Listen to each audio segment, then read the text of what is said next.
All right, graph the inequality. Essentially what you're going to do is you're going to treat this thing like it says y equals 3x minus 5. Y equals 3x minus 5. It doesn't say equals, but that's where you're going to find the line.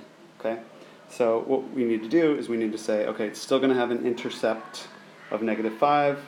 This one has an intercept of negative 5. That's good. So does this one. This one doesn't and this one doesn't, so it can't be those. Okay? And then it's got a slope of 3. So we say we're going to rise 3 from this point. 1, 2, 3, run 1. That's good. Rise 1, 2, 3, run 1. That one's good as well.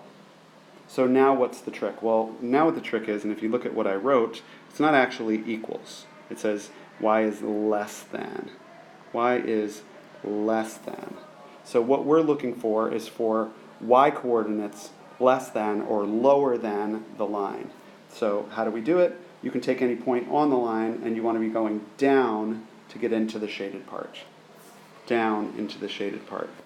Okay, straight down. And as you can see, which one has y less than? That's B. B has that. And so B is the solution. Okay? Just to reiterate, y is less than means when you finally graph the line and you have the line in the correct place, it's got to be below it. And by the way, just as a fun fact, it doesn't say or equals, so we have a dotted line. Okay? That might be a difference that you see in one of your graphs to differentiate it between another graph is if it doesn't say or equals, it's got to be dotted. But then y is less than means go below the line. Okay?